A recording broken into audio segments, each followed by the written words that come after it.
Bienvenue à tous. Merci à tous et gloire à Dieu de nous permettre pour ce rendez-vous divin. Rendez-vous divin sous l'égide d'IBP, l'Institut biblique de Polynésie. Gloire à Dieu de nous permettre aussi dans un hôtel. Dans un hôtel, de nous réunir ici et d'avoir cette thématique sur l'interprétation de la Bible. Mais un hôtel aussi, ça a toute sa place, parce qu'un hôtel, c'est un lieu où on vient prendre un temps de repos, un lieu où aussi différentes nations viennent aussi prendre ce repos, et c'est le cas, puisque on a avec nous le pasteur Philippe. Vous voyez qu'il nous vient du Canada. On a des nationalités aussi des États-Unis, des Perkins. On a nous qui sommes ici, et un hôtel dans la parole aussi, dans la Bible, il y a des mentions d'hôtel. Vous savez très bien que c'était complet. C'était complet à Bethléem, et Jésus est né dans une étable, mais également dans la parabole du Samaritain, où cette victime qui a monté vers Jérusalem a été agressée, et le Samaritain prend soin et après l'amène à l'hôtel et pourvoit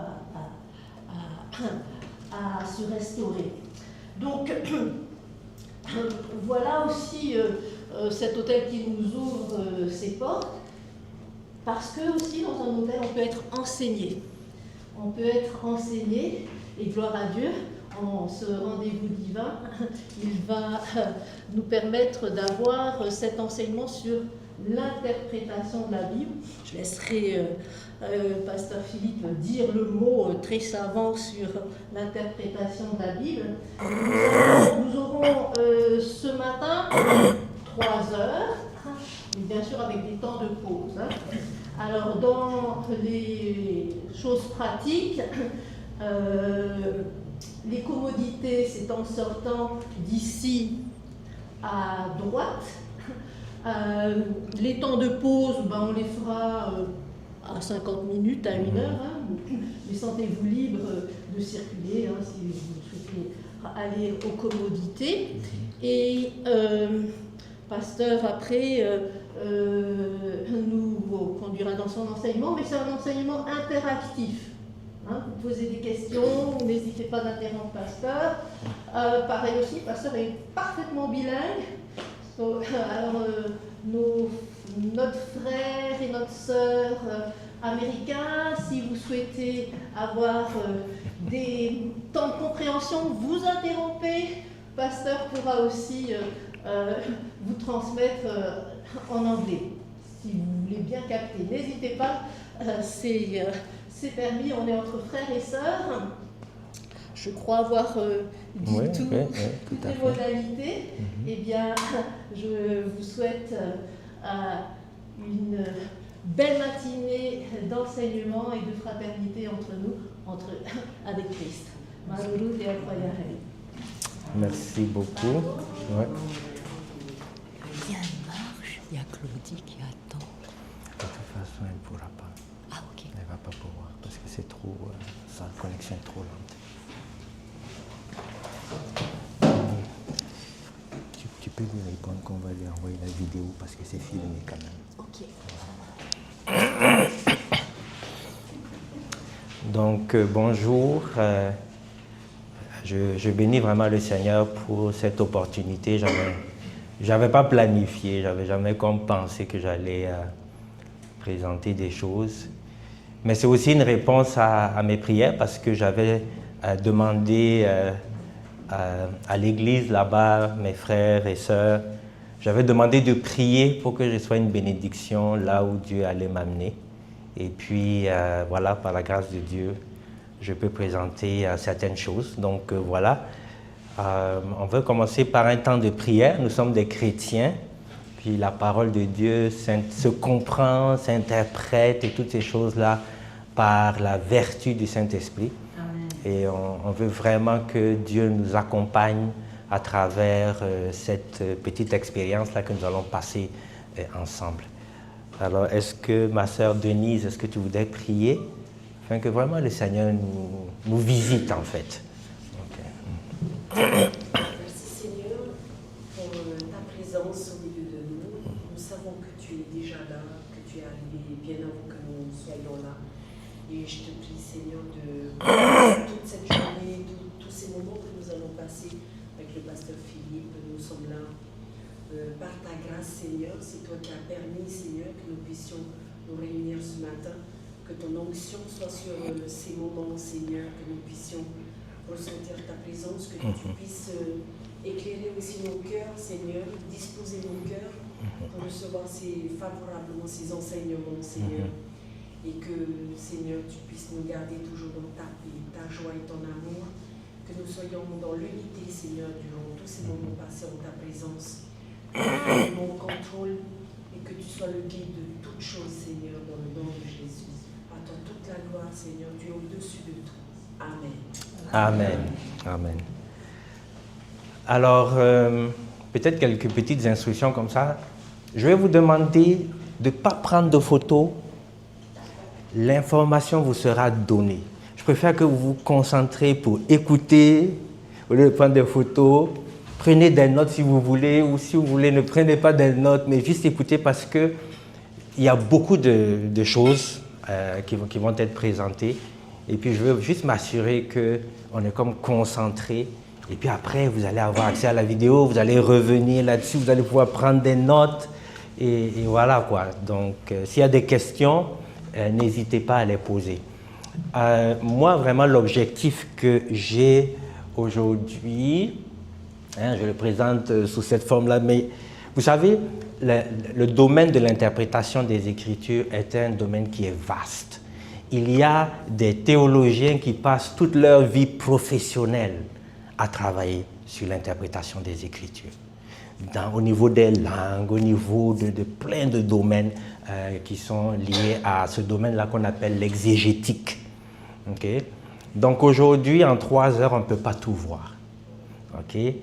Quand on parle d'interprétation des Écritures, il y a des règles que je vais un peu présenter ici. Okay? Il y a des règles qui sont générales et puis il y a des règles qui sont spécifiques, spéciales. C'est-à-dire que quand vous regardez dans les Écritures, vous lisez les Écritures, vous vous rendez compte tout de suite que on n'a pas le même format d'écriture qu'on appelle un genre littéraire. Quand vous lisez la loi, vous ne pouvez pas interpréter ça de la même façon que quand vous lisez les prophètes. Vous ne pouvez pas interpréter ça de la même façon que quand vous lisez les livres de la sagesse. Donc, il y a des règles qui sont générales et ces règles-là s'appliquent à tous les genres que vous allez rencontrer, les paraboles et toutes ces choses-là, mais elles sont encore générales. Maintenant, il y a des règles qui sont spécifiques pour chacun des genres. Donc aujourd'hui, on ne peut pas aller dans cette direction, ce serait trop long de regarder par genre. Donc je veux vraiment me limiter à des choses, à un survol vraiment général pour que vous ayez une idée. Mon but là, en sortant d'ici, c'est de piquer votre curiosité et puis de dire je veux en savoir plus. Je veux en savoir plus parce que plus je connais et je comprends la parole de Dieu, mieux je l'applique. Et mieux je l'applique, plus je suis obéissant. Okay? L'application, ce n'est pas juste qu'on applique comme ça. Quand nous lisons les Écritures, c'est parce que nous voulons être plus obéissants.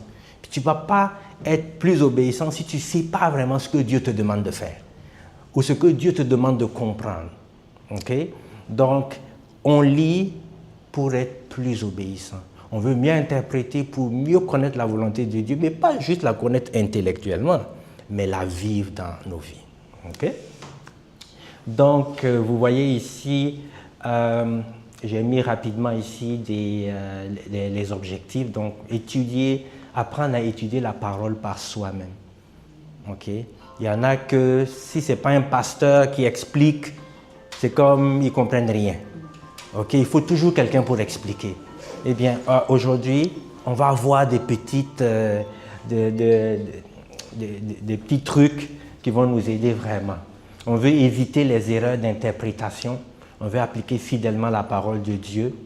OK? Et vous voyez le dernier point, on ne veut pas dépendre exclusivement des experts. Nous-mêmes, Dieu veut que nous-mêmes on étudie la parole de Dieu, premièrement. Il veut que nous-mêmes, à travers notre étude de la parole de Dieu, on entre en relation avec lui. OK? Ce n'est pas vrai que la parole de Dieu est obscure.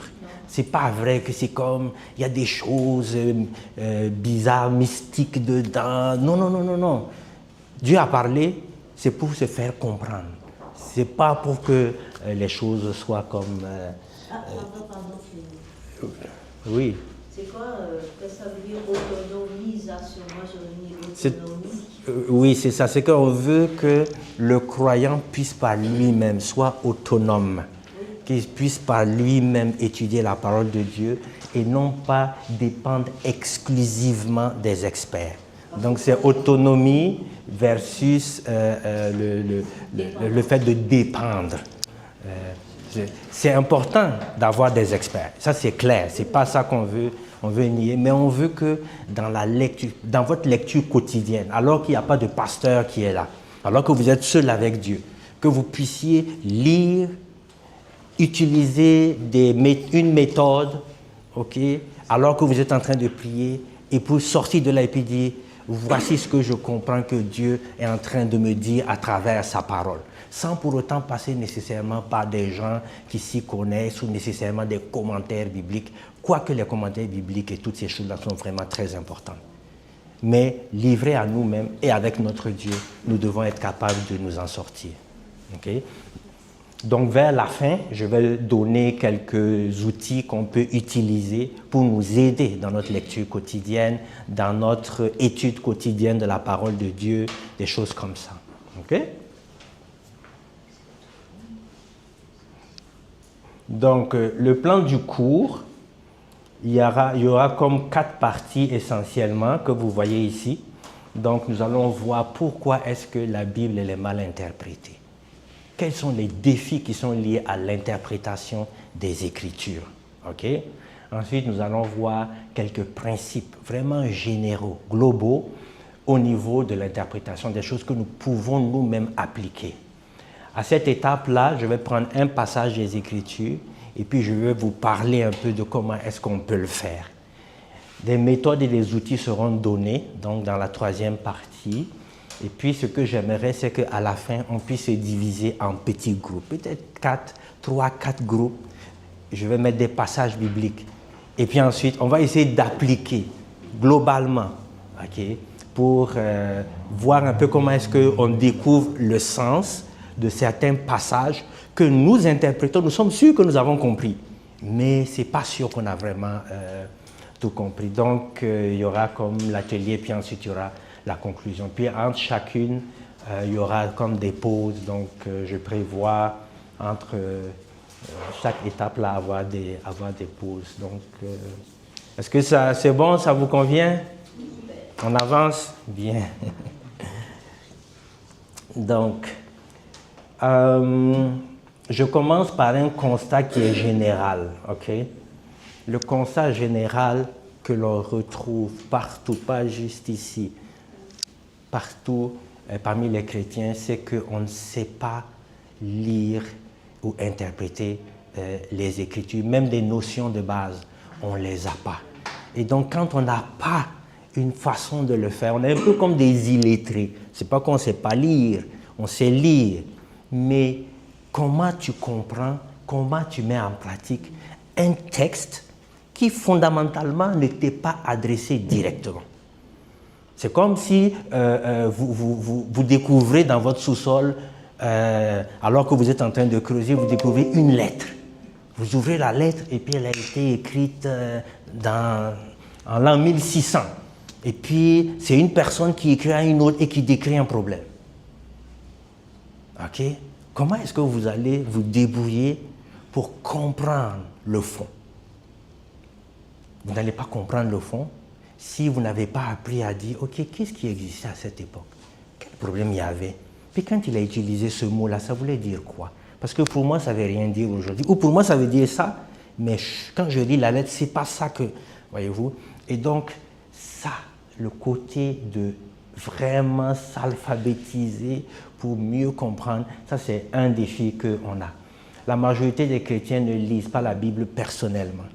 Ils sont tout le temps en train d'écouter des pasteurs, des prédications sur YouTube et tout ça, mais eux-mêmes, tout seuls, non. Donc quand ils parlent, il y a un pasteur qui a dit ça, un autre pasteur qui a dit ça, c'est pas mauvais, ok? Mais le point qui est important, c'est que Dieu veut qu'on communie avec lui aussi à travers une façon d'interpréter les Écritures. Beaucoup n'ont jamais lu la Bible au complet, d'un couvert à l'autre, de la Genèse à l'Apocalypse. Alors qu'ils sont chrétiens depuis 10, 15, 20 ans, 30 ans, 40 ans, ils n'ont pas. Et donc, ça, c'est vraiment important de vraiment réaliser ça. Il y a aussi au niveau de la compréhension, donc pour plusieurs, vous allez remarquer, quand vous parlez avec eux, c'est toujours les mêmes versets bibliques qui reviennent.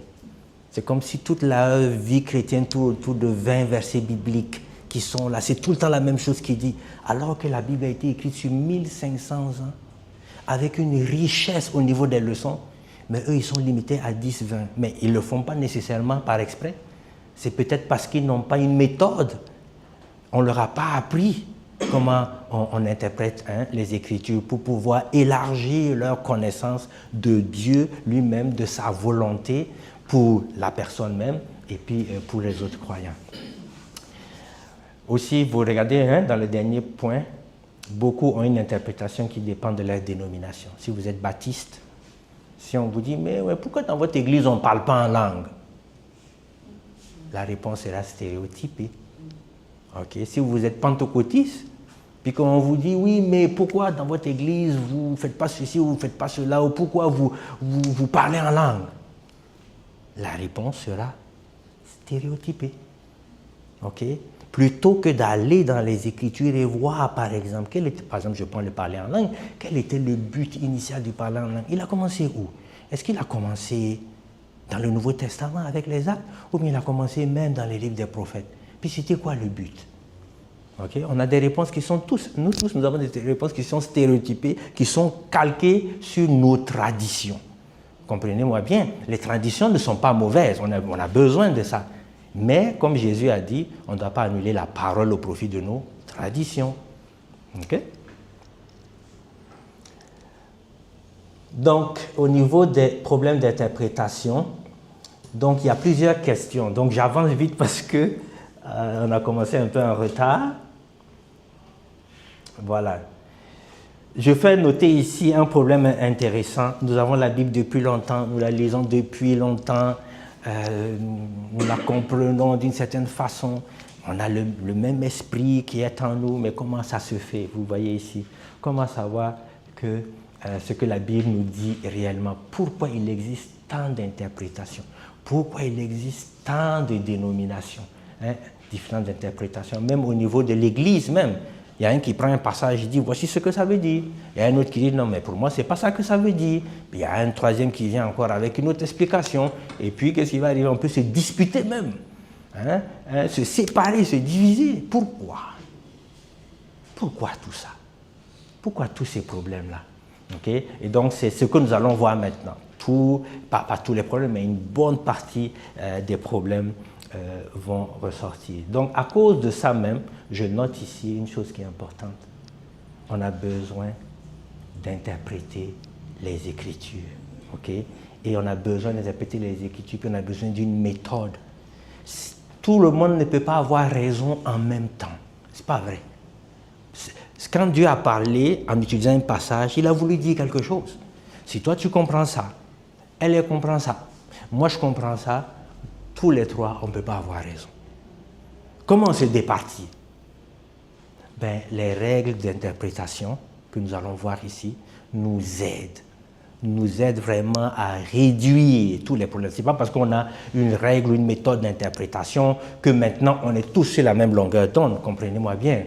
Mais au moins, on peut discuter sur une même base, partir d'une même base, savoir les choses sur lesquelles on est d'accord, les choses sur lesquelles on n'est pas d'accord. Et puis, vous allez remarquer tous ces outils qui sont là, c'est l'Esprit de Dieu qui utilise ça pour nous aider. D'où l'humilité. L'humilité. Si je ne comprends pas, je dis je ne comprends pas, je ne dis pas ça veut dire ça. Si je ne sais pas, je dis je ne sais pas. Si le frère comprend comme ça et puis moi je comprends comme ça, je ne commence pas à condamner l'autre. Parce que c'est l'Esprit de Dieu qui nous parle et puis qui va nous enseigner avec le temps. Il nous a donné différents dons. C'est pour ça qu'à un moment donné, plus tard, je vais dire une chose qui est importante, qui est surprenante. Si on veut être un bon interprète, il faut qu'on soit membre d'une église locale. Je vais expliquer pourquoi. Ce n'est pas juste la foi, le don, ce n'est pas juste le salut, ce n'est pas juste le Saint-Esprit, mais Dieu nous a donné différents dons. Et à travers ces dons-là, nous pouvons les mettre au service et découvrir des applications de certains passages. Donc, je commence par des choses qui sont générales ici. Okay? Donc, la Bible est un livre ancien, donc il n'a pas été écrit directement à notre intention au XXIe siècle. La preuve, c'est qu'on utilise par exemple on utilise des principes ou des lois de l'agriculture, puis ce n'est pas tout le monde qui est né dans la campagne. Okay? Si Dieu devait s'adresser à nous aujourd'hui, ben peut-être qu'il allait, et certainement qu'il allait utiliser de la technologie, hein, parce que nous sommes dans une ère technologique qui serait adressée comme ça. Alors que, vu que ça a été écrit pour d'autres personnes qui vivaient dans d'autres cultures différentes, ben pour nous, parfois c'est étrange. Bien souvent, c'est étrange. Et donc, l'interprétation nous aide à démêler toutes ces choses-là. Donc, c'est ça que vous voyez ici, ça a été écrit sur près de 1500 ans. Ça a été écrit dans différents genres littéraires. Ok? Vous connaissez, je ne sais pas moi, vous connaissez, par exemple, vous connaissez plein de proverbes. Hein? Et donc, un proverbe, quand par exemple, je ne sais pas moi, on dit qui vole un œuf vole un bœuf, exemple, est-ce que c'est vrai à tous les coups? Est-ce que c'est vrai? Est-ce que c'est vrai toujours que celui qui vole un œuf, il va voler un bœuf? Est-ce que c'est vrai? Non. C'est un proverbe. Ça veut dire quoi? Ça veut dire qu'en général, c'est vrai, mais ce n'est pas toujours vrai. Et dans les Écritures, vous avez un livre qu'on appelle le livre des proverbes. Donc si tu prends un livre comme ça, tu lis un proverbe et puis tu dis c'est ça, ça va se passer toujours comme ça, ben tu te trompes. C'est pas parce que c'est écrit que tu l'appliques right away, directement comme ça, de façon indistincte. Il faut que tu saches, c'est quel genre littéraire qui est là. Même la loi, on le sait. Ok? Ce n'est pas toutes les choses de la loi qu'on peut appliquer aujourd'hui. Beaucoup ne nous concernent même plus. Okay? Donc quand tu ouvres la parole de Dieu que tu es en train de lire, tu dois, oui, toujours te poser la question de savoir, je suis dans quelle catégorie de littérature? Et sachant cette catégorie, ça change comment j'interprète. Quand je lis les épîtres, je sais quand Paul dit « aimez-vous les uns les autres ». Ok, j'ai compris. Mais quand je vais lire par exemple des paraboles, où la leçon n'est pas clairement dit « fais ceci ou fais cela », là maintenant je dois me poser la question « quelle est la leçon qui ressort là ?» Puisque ça ne dit pas exactement ce que je dois faire ou ce que je ne dois pas faire ou ce qui va arriver ou ce qui n'arrivera pas. Une histoire est racontée sans te donner tout de suite la leçon. Et l'histoire finit comme ça. Donc toi, tu peux prendre et puis dire « Ah, j'ai compris, ce que Dieu va faire, c'est ça. » Lui, il dit « Non, mais quand je regarde cette partie... » Mais il faut qu'on puisse interpréter en fonction du genre que nous avons. Okay? Donc, voilà. Ensuite, je parle ici des dangers des mauvaises interprétations. Donc, lorsque la Bible est mal interprétée, évidemment, je mets ici, des doctrines erronées vont apparaître, des divisions vont augmenter, le message va être déformé. Et je donne ici quelques exemples. Hein. Donc on voit ici les versets qui sont sortis hors de leur contexte. Vous connaissez, hein? Je sais pas moi, une phrase, comment on dit ça encore, là, contexte, hors contexte, là. Une phrase hors contexte devient un prétexte ou quelque chose, là. Vous avez certainement entendu ça, voyez-vous. Donc nous devons faire attention surtout. Le message biblique peut être déformé, ok, si on ne sait pas comment on interprète. C'est comme si nous avons une discussion, ok, nous sommes en train de parler d'interprétation, il y a une personne qui passe, la porte est ouverte, elle écoute pendant 30 secondes et puis elle part et puis elle dit « Voici ce qu'ils sont en train de dire ». Elle a déformé le message. Nous, on est là, on a un programme de 3 heures, puis toi, en 30 secondes, tu sais tout ce que nous, on va dire. Mais ça ne marche pas. Pourtant, c'est ça qu'on fait. On va ouvrir la parole de Dieu, on va prendre un passage biblique, et puis on va dire « Ah, voici le passage biblique, voici ce que Dieu me dit, voici ce que Dieu veut qu'on fasse. » Oui, mais le contexte. Donc quand tu fais ça, non seulement tu déformes le message, mais ce que tu dis n'est pas vrai. Et si c'est comme ça d'habitude que tu fonctionnes, eh bien ce qui va arriver, c'est que tu vas induire les gens en erreur. Tu vas te retrouver dans des problèmes. Puis si tu n'as pas assez d'humilité pour dire « je pense que je devrais revoir mon interprétation », si l'ego est trop grand, qu'est-ce qui va arriver? Division. Lui, il est comme ça, il ne comprend pas, il est trop jeune, il manque de maturité, machin, machin. C'est pas ça. OK?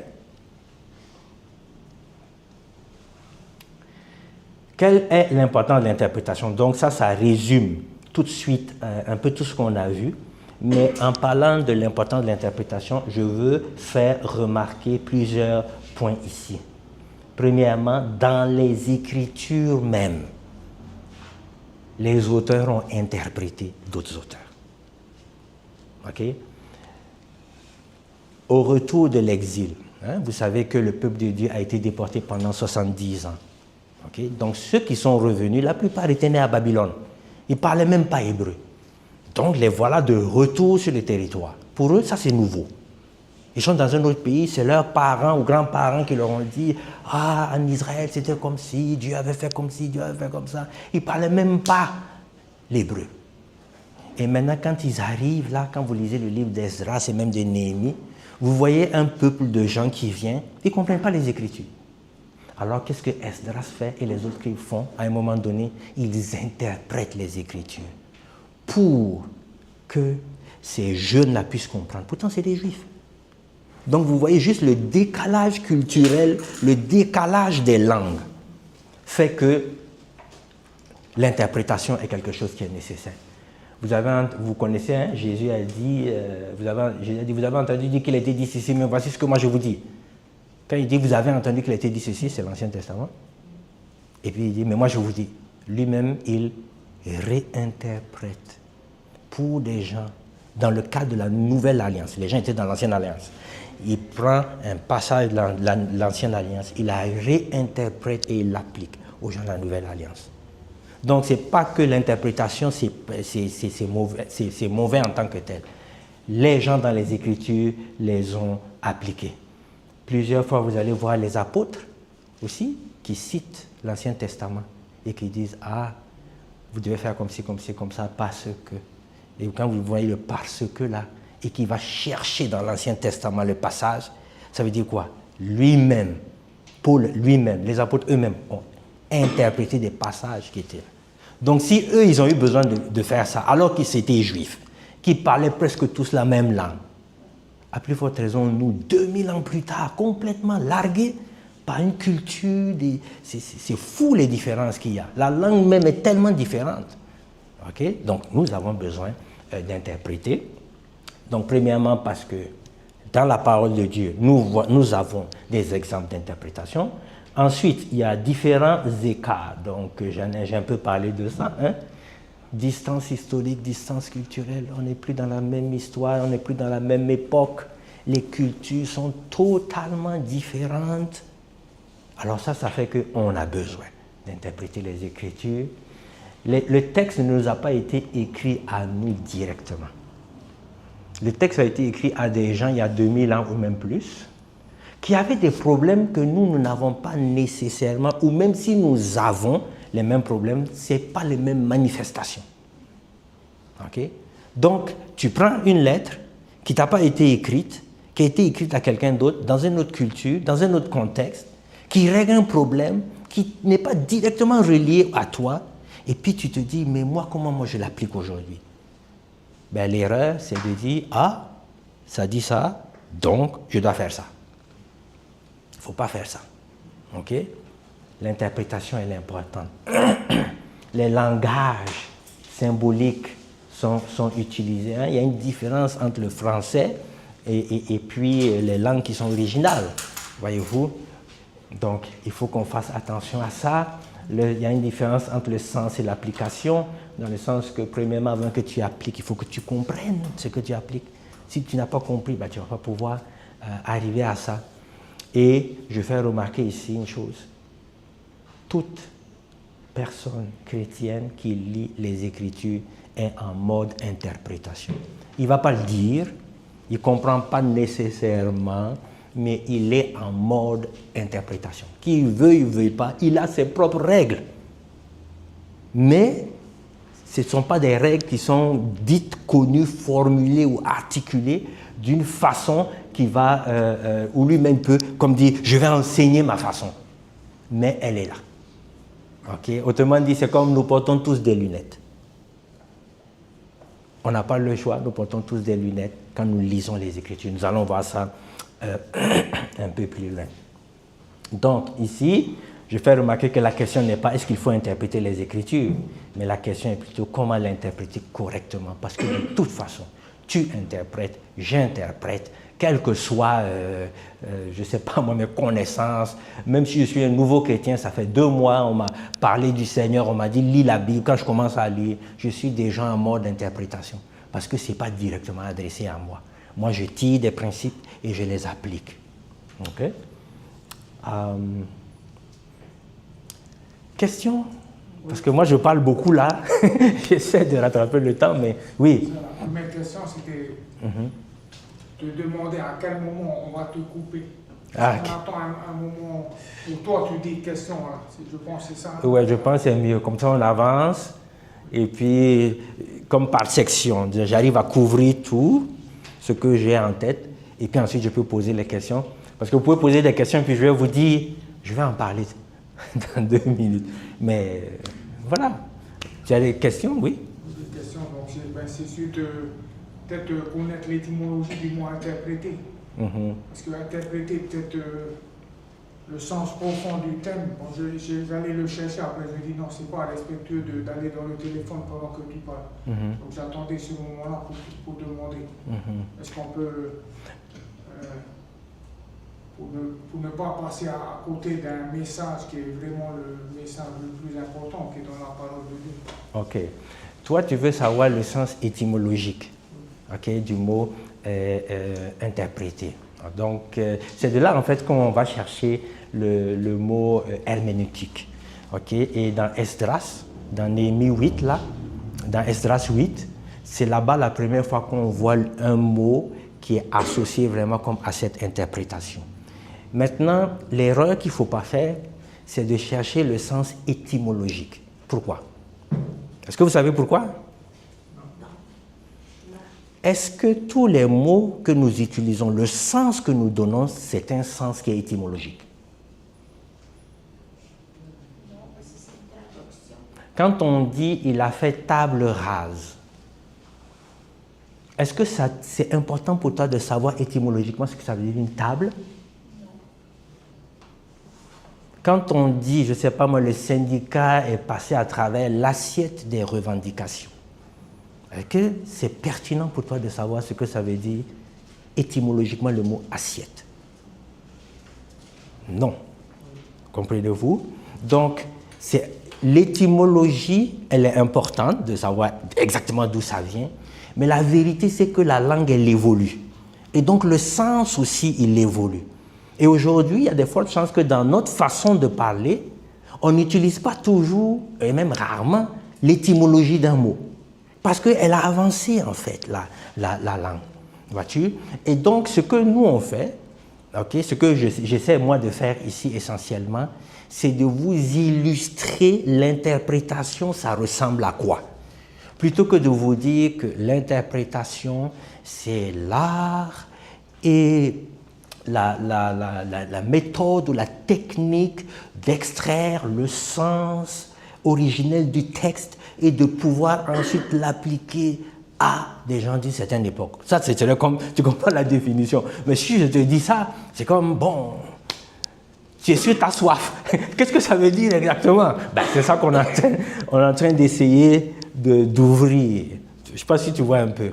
Sinon, vraiment, d'un point de vue technique, quand vous regardez des livres d'herméneutique, vous allez voir qu'on va vous dire que l'herméneutique, donc c'est-à-dire la science qui est liée à l'interprétation, c'est non seulement une technique, une méthode, des règles, mais aussi un art.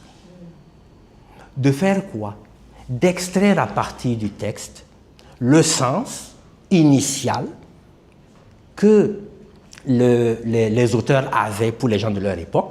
Donc c'est ce qu'on appelle l'exégèse. Okay?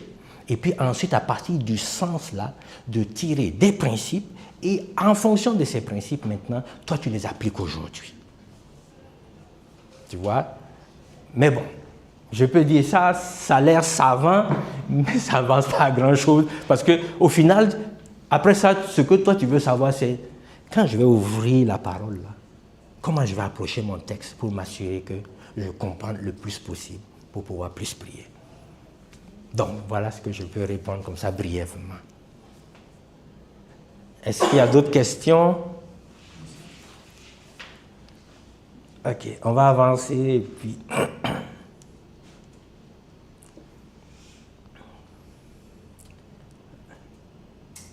Ok. Je fais ici... Je vais montrer ici, de façon un peu imagée, ce que nous faisons à partir de l'interprétation. À partir de l'interprétation, en fait, pourquoi on a besoin d'interprétation? C'est parce qu'on a deux mondes. On a le monde biblique, avec ses auteurs qui écrivaient pour des gens, pour les premiers lecteurs. Ils ont écrit dans une certaine langue donnée, avec une certaine culture donnée, dans un contexte donné, pour une situation particulière donnée, parfois spécifique, parfois large. Ça, c'est le monde biblique. Il y a nous aujourd'hui. Okay? Il y a nous aujourd'hui. Et nous aussi, nous avons notre culture, nous avons aussi notre langue, et nous avons nos situations. Qu'est-ce qui existe entre les deux? Qu'est-ce que vous voyez? Jésus. Hein? Jésus. Ah oui? Où est-ce que tu vois Jésus ici? Dans mon esprit. Ok, mais sur le tableau, qu'est-ce que tu vois? Ah, le vide. Ouais, il y a un vide. Il y a un fossé. Il y a un fossé. Et puis ce que nous, on essaie de faire à travers tout l'apprentissage que nous faisons au niveau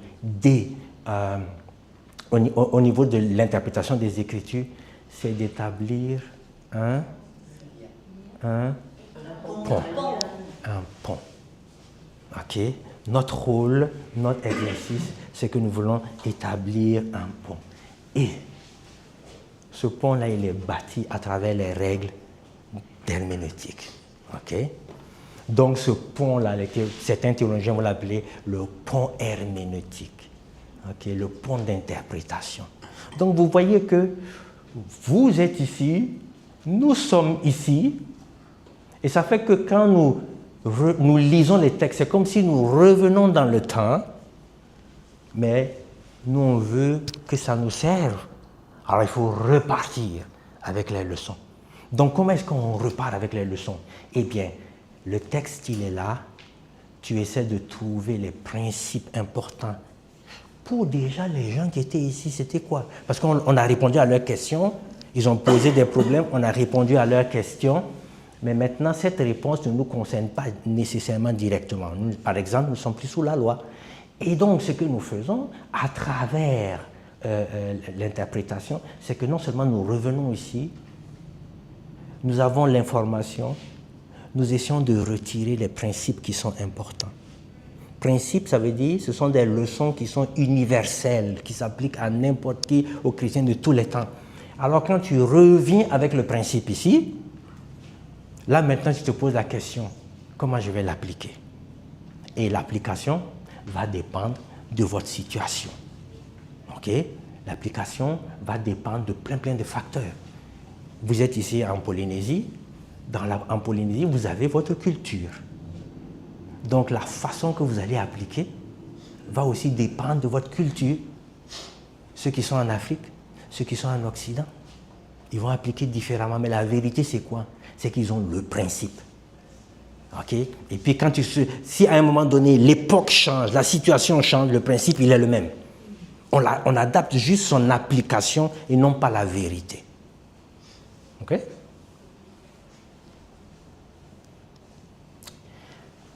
Donc tout ça, c'était pour vous expliquer qu'on a vraiment besoin d'une méthode quand on interprète les Écritures. OK? Et c'est ce que je viens de vous parler ici. Premièrement, on a besoin d'une méthode. C'est les principes. Je vous ai parlé des principes. Hein? On va chercher les principes et puis on va revenir maintenant pour les appliquer. Et pour avoir les principes, une chose qui est importante, nous allons voir ça dans quelques instants, c'est le contexte. Si tu prends un passage hors contexte, il va devenir un prétexte. Et ça, c'est problématique.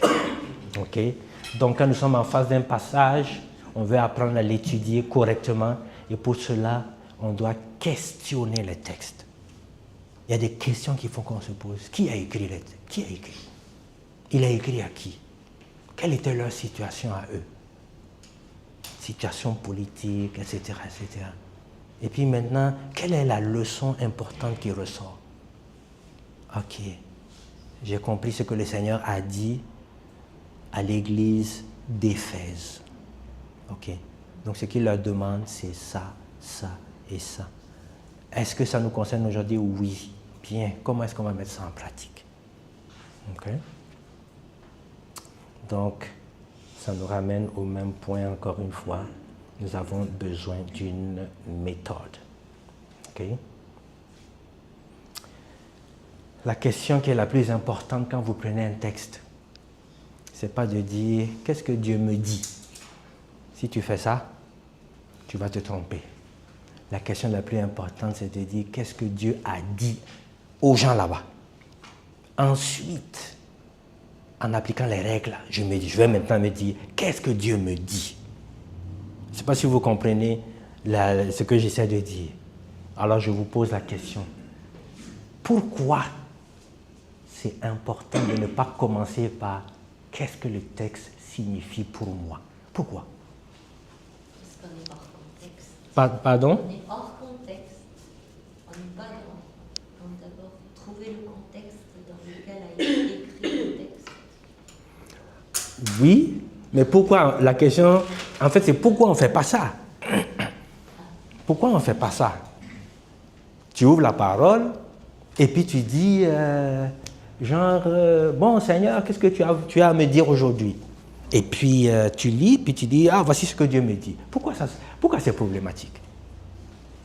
D'après vous, d'après tout ce que j'ai dit là.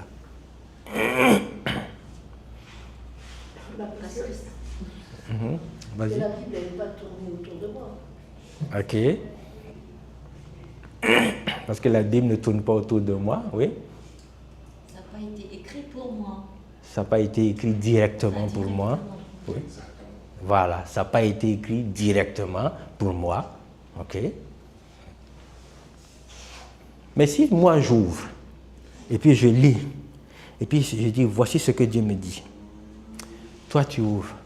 Voici ce que Dieu me dit. Elle est lourde. Voici ce que Dieu me dit.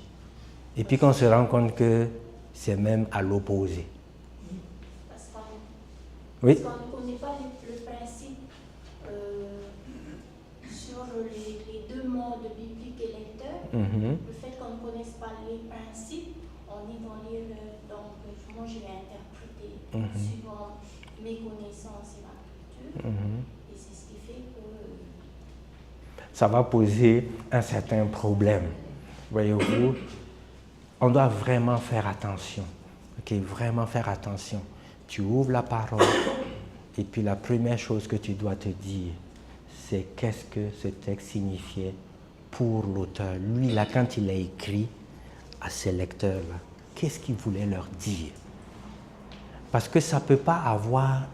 Nous, on ne peut pas donner un sens que l'auteur n'a jamais eu.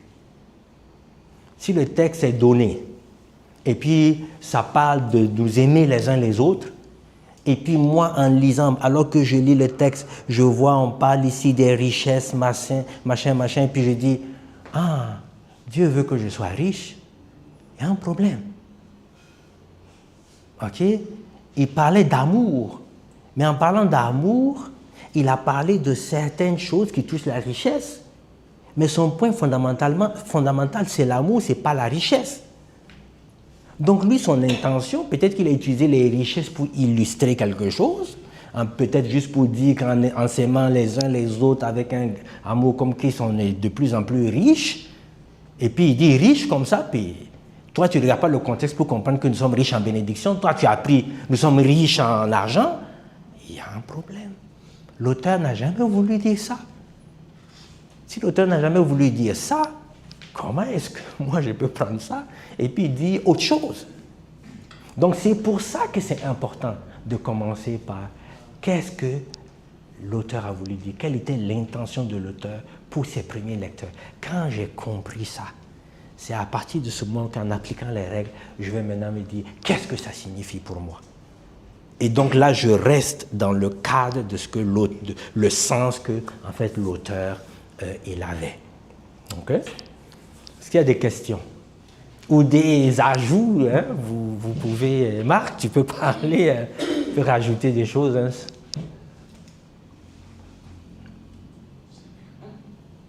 Oui. Par exemple, dans la Bible, il y a un verset à lire par jour. Oui. Donc, quand je lis le verset, comment je dois l'appliquer alors? Voilà. Ça c'est un des défis. Ça, c'est un des défis avec... il y a des méthodes ou des plans de lecture où tu as un verset. Okay? Une fois que tu as le verset qui a été donné, parfois tu vas voir qu'il y a une explication qui est donnée. Bon, ben, parfois l'explication ne colle pas vraiment avec le contexte.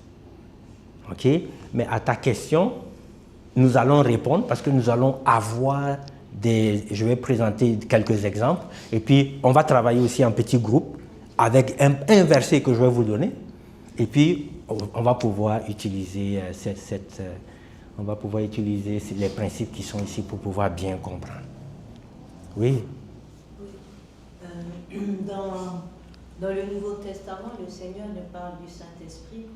Il nous dit que le Saint-Esprit est notre enseignant. Et donc, où sera la place du Saint-Esprit dans cette classe d'aujourd'hui? Ok, intéressant. Ça, j'ai mis ça dans ma conclusion. Alors, si tu prends ça en note, n'oublie pas de me reposer la question si je n'ai pas répondu à ça. Mais je veux vraiment comme avancer parce qu'il y a une chose qui est importante. Peut-être je peux te répondre rapidement comme ça ici. Le Saint-Esprit nous aide à comprendre les textes. Mais le travail que nous faisons pour comprendre les textes là, ok, ce travail est nécessaire.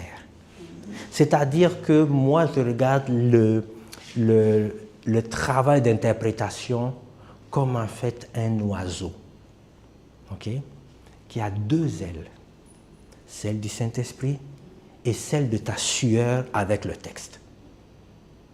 L'oiseau là, il va mal voler si il n'a qu'une seule aile. Si tu décides que toi, tu vas mettre tout l'accent sur les techniques, les méthodes, à l'exclusion du Saint-Esprit, ton interprétation, elle va être boiteuse.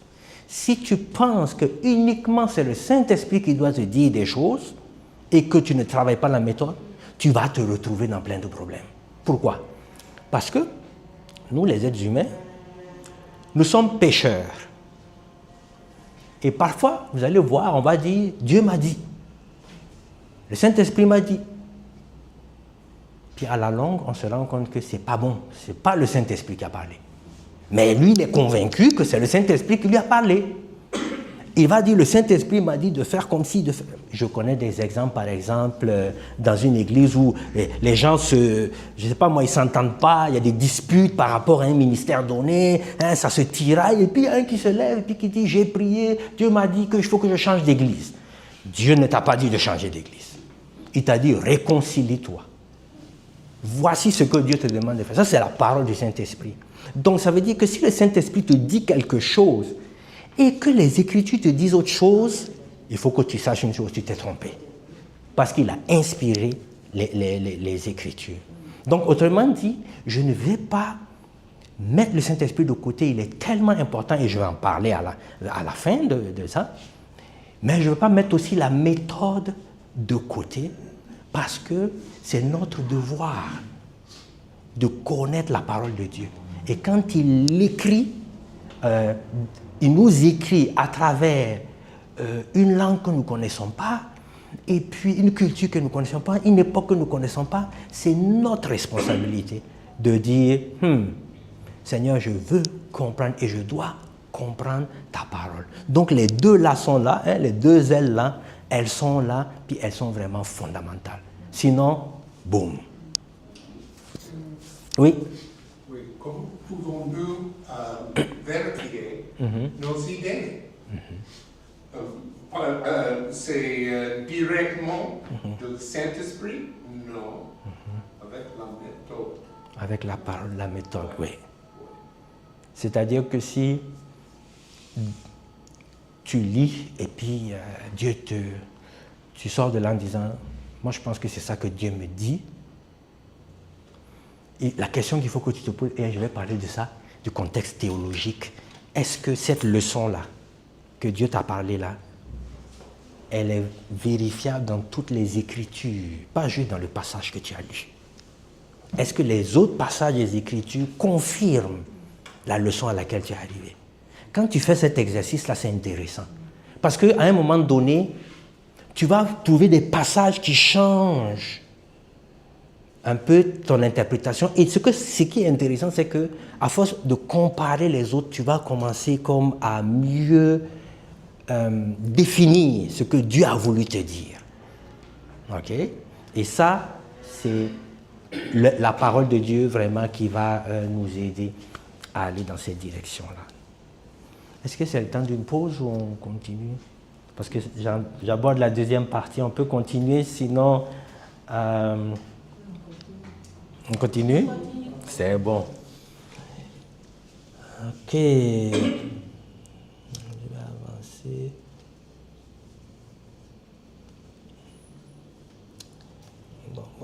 Bon. Je vais reculer, juste m'assurer. Ok. Donc,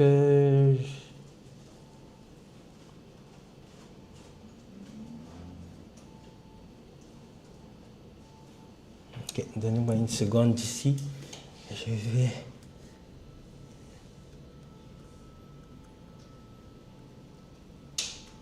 Voilà.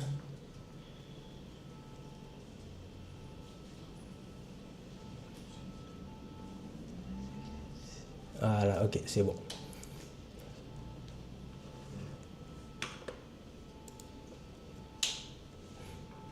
All right.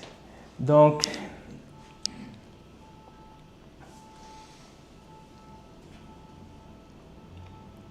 voilà. Donc, on continue toujours à réfléchir sur vraiment l'interprétation, hein, pourquoi nous avons des problèmes au niveau des Écritures. Donc, même si la Bible est largement accessible aujourd'hui, à travers les nombreuses traductions, les commentaires, plein de ressources, il y a des interprétations qui restent différentes. Pourquoi il y a autant d'interprétations différentes de la Bible? Donc, le problème principal, c'est que chaque lecteur arrive au texte avec des idées qui sont préconçues, des expériences personnelles, une tradition religieuse, avec une culture particulière. Okay? Ça veut dire que parfois on ne fait pas attention au deuxième point. Nos expériences même influent sur comment tu comprends la parole. Si tu as beaucoup souffert dans la vie, vraiment, et que tu lis des passages de la souffrance, parfois tu regardes et puis tu dis, oh Seigneur, vraiment, tu m'as sorti de problèmes, gloire à ton nom. Ou parfois tu ne veux rien savoir de la souffrance. Quand tu lis les passages, quand tu vois souffrance, c'est comme s'il y avait, c'était caviardé. Et puis tu continues à lire. C'est comme quand il y a souffrance, toi tu n'es pas là, quoi. Ça ne t'intéresse pas.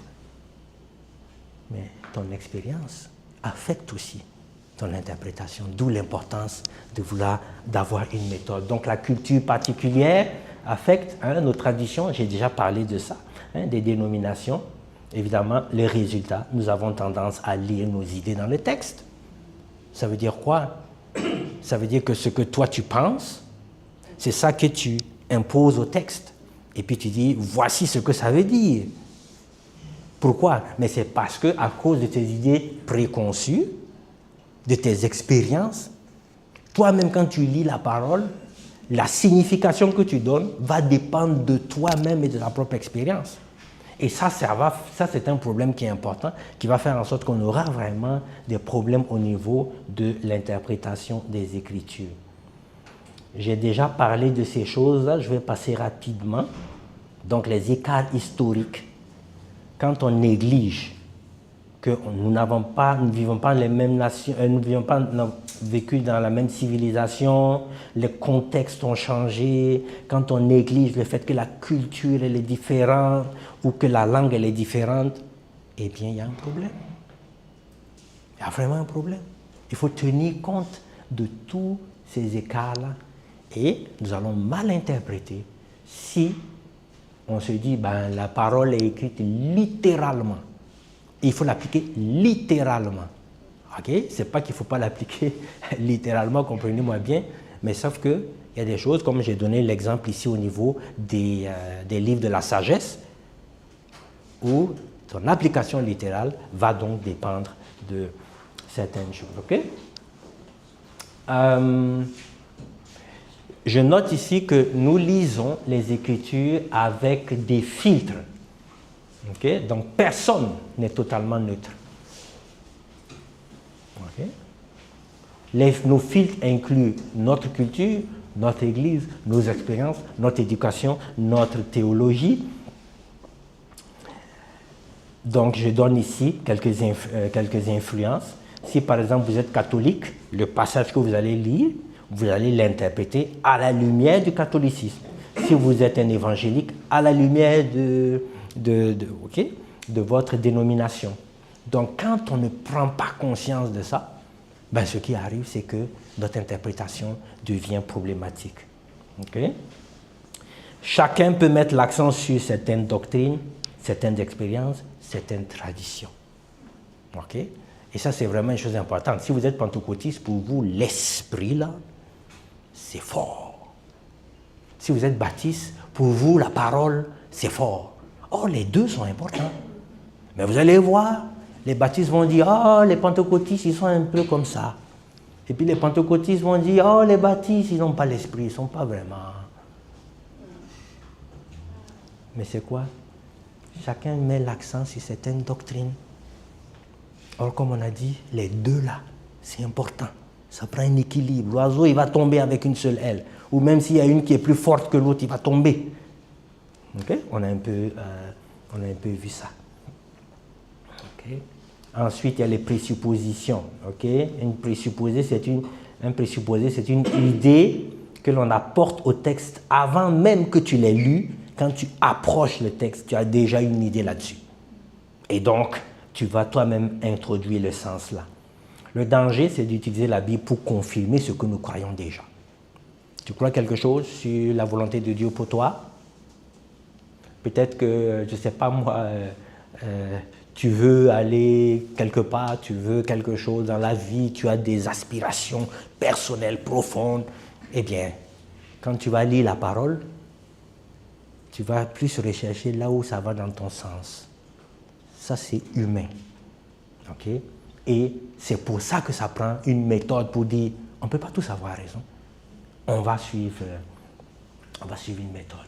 Okay? Donc, au lieu de se laisser corriger, alors nous, on vient et on cherche à confirmer. Donc, ça, c'est le point ici. le défi de l'objectivité, l'influence de notre passé, de notre culture, de notre église, de notre expérience spirituelle. Vous voyez ici que je me répète.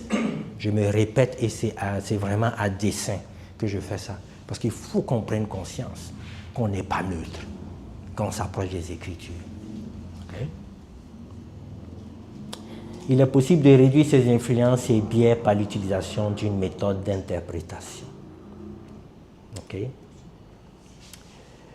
Une autre chose qui touche vraiment l'interprète et qui va faire que l'interprétation va être vraiment compliquée, eh bien, c'est le conditionnement.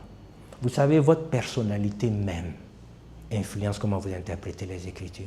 Si vous êtes quelqu'un de bouillant, de colérique, et puis vous devez parler de la parole de Dieu, vous allez voir que vous allez prendre les passages bibliques là, où c'est bouillant, colérique, la parole de Dieu va être un marteau. Boum! Vous allez taper sur la tête des gens, parce que c'est votre caractère. Si vous êtes une personne sociale, irénique, la paix, il ne faut pas trop bouger, le confort est super important. Si vous êtes comme ça, vous allez voir que quand même vous parlez de la parole de Dieu, c'est comme ça que vous en parlez. Là où c'est tac, tac, tac, c'est comme non, non, non, c'est pas l'amour ça. Il faut qu'on s'aime les uns les autres. Ok? Notre personnalité affecte comment on interprète les Écritures. Notre expérience aussi. Notre propre vision. Ok? Notre propre vision de la vie affecte. Vous voyez, j'ai marqué athée. Vous vous posez la question, comment un athée va interpréter les Écritures? Mais quand vous allez dans les facultés de théologie, dans les universités séculières, vous avez des athées qui expliquent la parole. Ben oui, la faculté de théologie. Ils vous donnent un diplôme. Ton professeur n'est pas nécessairement un croyant. Dans un séminaire, il est croyant. Mais dans une faculté de théologie à l'université, il n'est pas nécessairement croyant. Ah, je ne savais pas. Oui, ouais, ils ne sont pas nécessairement croyants. Et pourtant, ils sont très forts. Par exemple, au niveau, je regarde par exemple à Montréal, la faculté de théologie de McGill, c'est comme si tu veux maîtriser le grec biblique, tu vas à la faculté de théologie de McGill et le professeur, c'est un catholique. Mais tu sors de là, tu maîtrises le grec des Écritures. Et il y a d'autres professeurs qui enseignent le grec biblique dans une faculté de théologie, il n'est même pas chrétien. Mais il t'enseigne bien. Il a la technique. Il a la technique, il te montre ça bien. Tu sors de là, tu es vraiment calé. Tu vois, mais il n'est pas chrétien. Tu comprends? Et donc, il y a des croyants qui vont faire, par exemple, leur bachelor dans un séminaire, leur master dans un séminaire biblique, et puis ils vont aller faire leur PhD dans une faculté de théologie, pas une faculté de théologie, d'une université où ce n'est pas des chrétiens. Pourquoi? Parce qu'il sait qu'il y a des professeurs là-bas qui t'aident à développer un esprit critique fort. Et ces gens-là, ils prennent toutes ces connaissances-là, ces chrétiens-là, puis maintenant ils vont écrire des livres, ils vont aller enseigner dans des séminaires. Et ils vont être de très bons professeurs. Voyez-vous? Donc, pourquoi? Parce que l'herméneutique, ce n'est pas une science qui est uniquement utilisée pour la Bible. Les livres de Platon, ce sont des livres anciens. Les livres des écrivains grecs, c'est ancien. On utilise aussi les mêmes techniques. Le contexte, il est important. L'archéologie est importante. La même chose que je suis en train de vous dire, il enseigne aussi. Je ne sais pas si vous comprenez. Voilà. Donc, l'expérience personnelle, hein, que tu sois riche, pauvre ou que tu as vécu dans la souffrance, ça va influencer ta culture, les dons spirituels que tu as reçus, ça va influencer aussi hein, le lieu de ta naissance. Tu es né où? À Tahiti, tu es né en Afrique, tu es né en Occident, en France, machin. Ça joue. Ok? L'arrière-plan professionnel, la dénomination et toutes ces choses. J'ai déjà parlé de toutes ces choses-là. Et puis, n'oublions pas, nos propres péchés aussi, ça joue. C'est notre interprétation. Parce qu'on a des péchés, en particulier quand tu arrives dans le passage qui parle de ça, c'est comme si tes yeux se ferment et puis ça s'ouvre après. On continue. N'est-ce pas? Ça joue.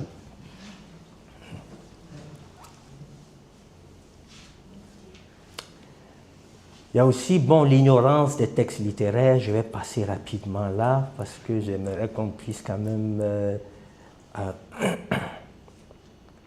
toucher les choses importantes. Donc, vous voyez, j'ai mis ici quelques exemples de genres littéraires que l'on trouve.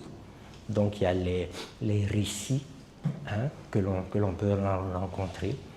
Par exemple, Abraham qui se déplace d'un endroit à un autre. Ça te raconte l'histoire. Dieu l'a appelé, sors de ton pays, va là, installe-toi à Canaan. Puis tu lis, c'est un récit, une histoire qui ne te dit pas directement voici la leçon claire, mais c'est à toi de la découvrir à travers les règles d'herméneutique. Il y a la loi. Okay? Quand vous lisez les livres de la loi, il faut savoir qu'il y avait deux genres de lois. Il y avait les lois qu'on appelait casuistiques, donc cérémonielles et civiles, et puis il y avait des lois qui étaient universelles. Okay? Pourquoi et vous avez les lois, par exemple des lois civiles? C'est parce qu'Israël était non seulement le peuple spirituel de Dieu, mais également le peuple national de Dieu. Et donc, il fallait donner des règles qui régissent le fonctionnement d'une nation. C'est pour ça que vous allez voir qu'il y a des règles qui vont dire, OK, quand tu construis une maison et qu'il y a un étage au-dessus et tu dois mettre une balustrade pour t'assurer que quelqu'un ne tombe pas, puis, parce que s'il tombe par ta négligence dans la construction, voici ce qui va se passer. Quand quelqu'un a un problème de maladie contagieuse de la peau, la lèpre, tu vas l'isoler, le mettre en quarantaine, tu vas faire... Mais ça, ce sont des règles qui régissent la vie d'un peuple au niveau national. Mais nous, aujourd'hui, nous ne sommes plus le peuple national de Dieu, nous sommes le peuple spirituel uniquement de Dieu. Donc, il y a des lois qui sont cérémonielles, qu'on ne va pas appliquer parce que nous sommes dans la nouvelle alliance. Les lois civiles que nous appliquons plus parce que nous ne sommes pas le peuple national. Okay? Et donc, nous allons nous intéresser aux règles qui sont universelles dans le cadre de la loi. Okay? Il y a les genres poétiques aussi qui sont là, les livres de la sagesse, les paraboles, les enseignements doctrinaux qui sont là à travers les épîtres, et puis il y a les prophéties, et puis il y a l'Apocalypse, et puis il y a plein d'autres choses. Okay? Donc, si nous lisons les Écritures, puis on n'est pas conscient de ces différents genres qui sont là, eh bien, on va se tromper dans l'interprétation. Tu vas prendre un passage qui parlait de façon figurée, et puis tu vas lui dire, voici ce qu'on doit faire à partir d'aujourd'hui dans notre Église pour toujours et à vie. Mais non, c'est un livre de la sagesse, c'est un proverbe. OK?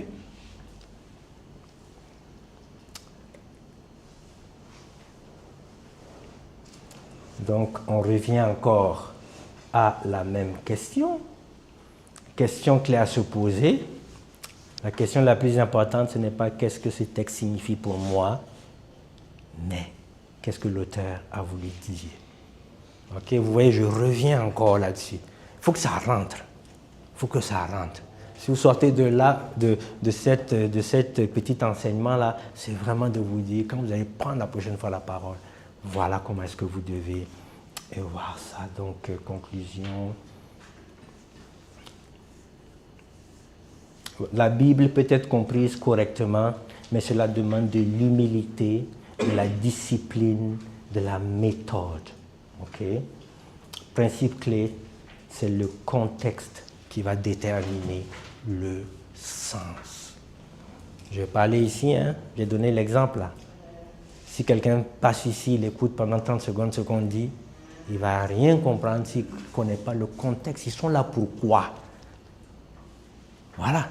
Donc le contexte, c'est ça qui va nous aider à trouver vraiment le sens. Et une fois qu'on a compris le sens, là maintenant, on va se tourner vers l'application. Est-ce qu'il y a des questions? Ou des ajouts? Peut-être que vous voulez ajouter des choses. Sentez-vous libre. Oui.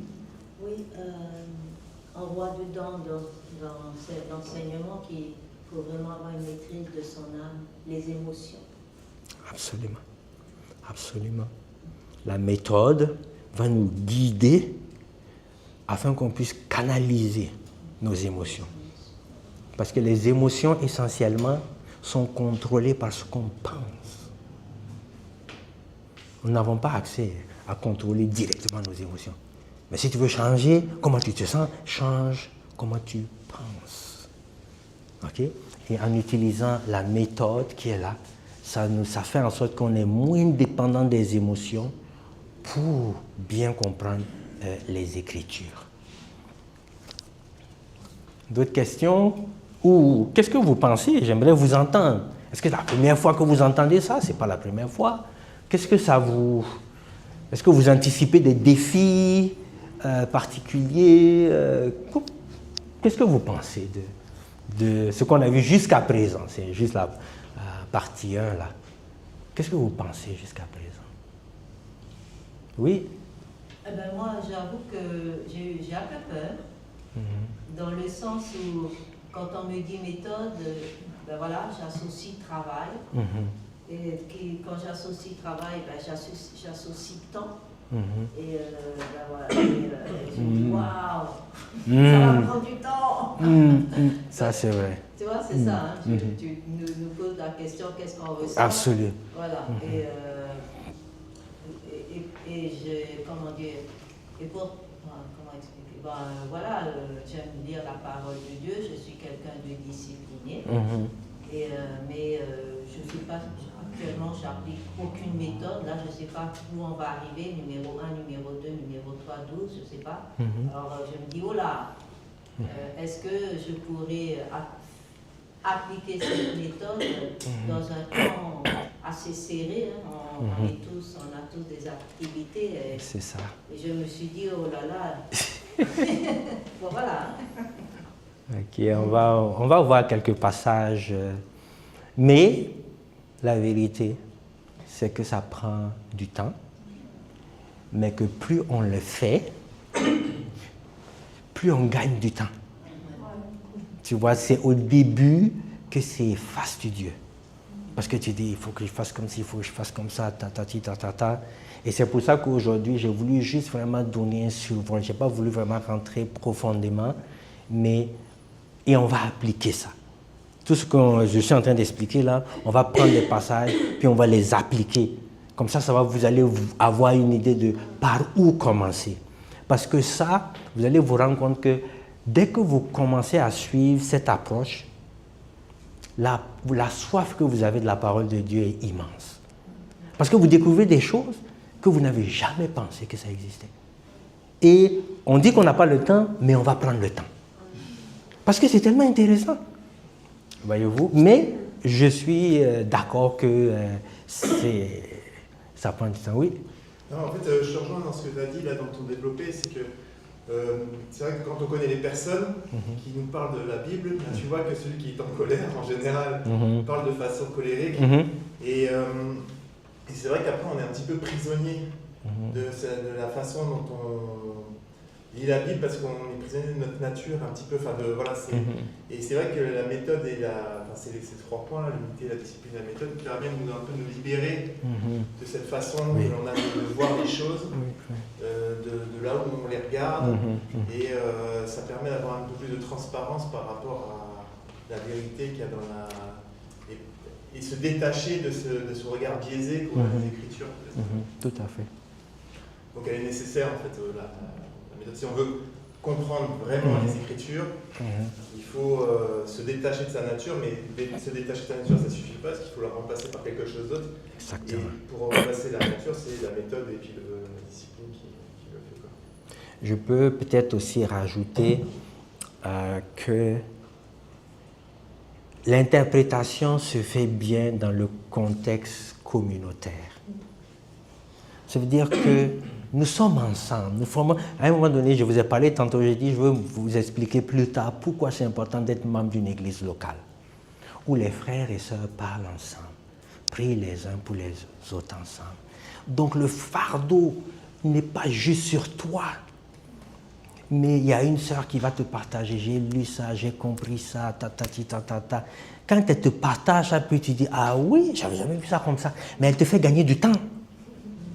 Parce qu'elle déjà, elle t'oriente dans une direction et toi, c'est juste aller vérifier. en utilisant les approches que nous allons voir. Donc c'est pour ça que quelque part, oui, c'est important de connaître la méthode, mais elle s'applique mieux dans le contexte d'une église locale, où il y a un enseignement qui est donné devant, le pasteur, maintenant que vous allez voir ça, vous allez écouter le pasteur quand il parle, quand il rentre dans les contextes, vous allez comprendre pourquoi il va dans le contexte, pourquoi il utilise les mots, pourquoi il explicite les mots. Maintenant, vous allez être capable de comprendre ça. Donc, c'est des choses qui vont vous faire gagner du temps, mais la vérité, c'est qu'il ne faut pas regarder ça comme que ça prend du temps. Il faut regarder ça comme je passe du temps avec Dieu. Okay? Et ça change un peu. Hein? Et priez aussi pour que le Seigneur vous aide à dégager du temps pour faire ça.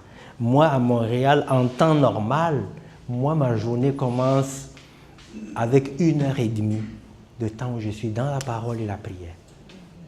Bon, moi, je peux me permettre ça, mais ceux qui se lèvent, qui ont les enfants en bas âge, qui courent de 5h du matin à 20h, c'est comme, on comprend que c'est très compliqué. Mais on les aide, on les encourage, fais ce que tu peux. Tu n'as pas le temps, ben commence par 10 minutes par jour. Prends 10 minutes, force-toi, prie pour 10 minutes par jour. Trouve le bon temps, 10 minutes. Ouais, mais 10 minutes, quand j'arrive le soir, après, ça va tout faire. Quand je m'assois avec ma Bible, bang, je m'endors. On a connu tout ça. Mais notre but, c'est qu'on s'encourage. On s'encourage, parfois on va s'appeler, on va faire l'étude ensemble. Voyez-vous? Mais seul, c'est lourd. Seul, c'est difficile. Hein? Il y avait une autre, je pense que quelqu'un avait levé la main là.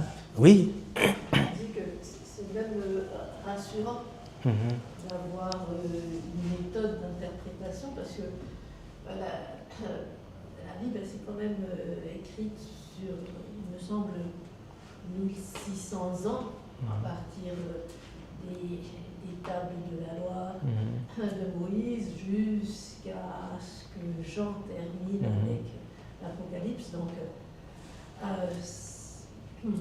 l'effet que ça me fait, c'est rassurant d'avoir une méthode. Et gloire à Dieu, merci que ce matin, on ait cette approche. Amen. Alors, on va prendre 5 minutes. Il y a de l'eau, il y a des jus, quelque part, je ne sais pas où. Et puis, on revient, puis on va entamer la deuxième partie.